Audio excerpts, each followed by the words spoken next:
earlier this year when people were blaming Trump for all the delays in COVID-19 testing, it reminded me of a situation in my life where I resisted getting testing.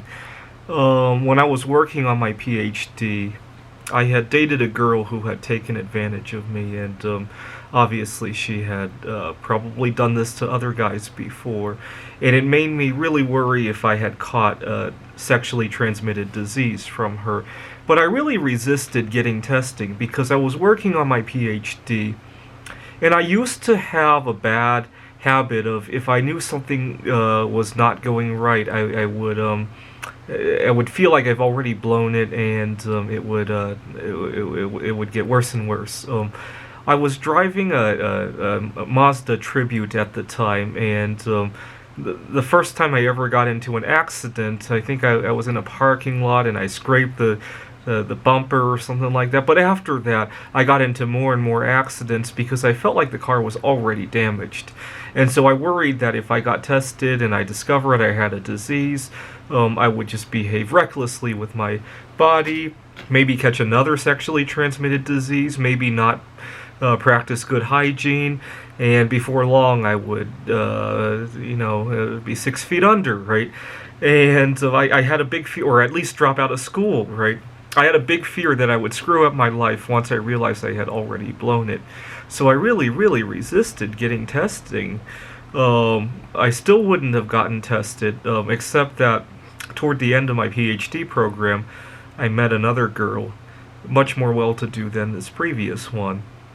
And back in April, when testing for COVID-19 first became available, I started to worry again, because at the time I was very lonely as it was, right?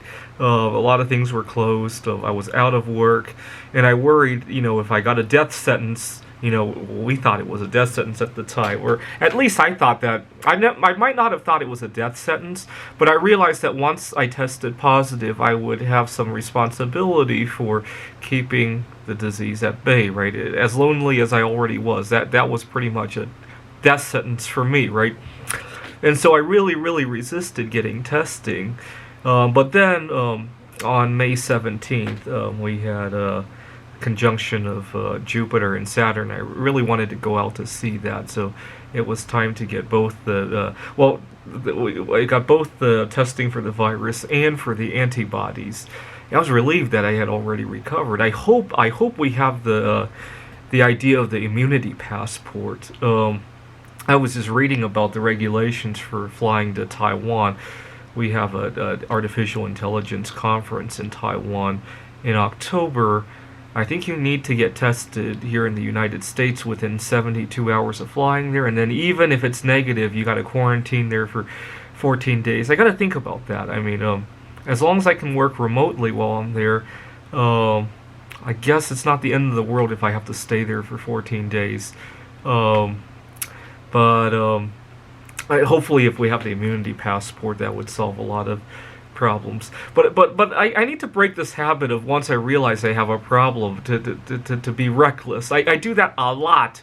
When I was working on my PhD, a big problem was my grades. I would often get a lot of A's and then a lot of D's and nothing in between, because once I had blown it, I didn't care anymore.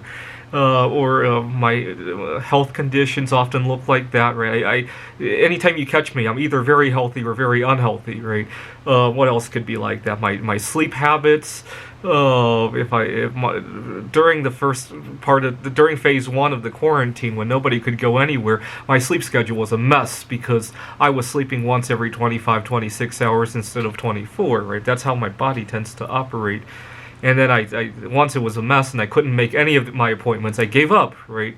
My cars, my electronic devices. One of the big benefits of intermittent fasting is that I'm hardly eating in front of my computer anymore, and it looks so much cleaner, right? I also have to wash my hands a whole lot less now, and my skin has really improved as a result. I'm noticing a lot of fringe benefits from fasting. The physical benefits to my body are kind of tiny now. Anyways, I need to break that. It's called Abstinence Violation Effect, and it's become a huge burden for me, to the point where I don't even want to get tested for disease. Can you believe that? Thanks for watching.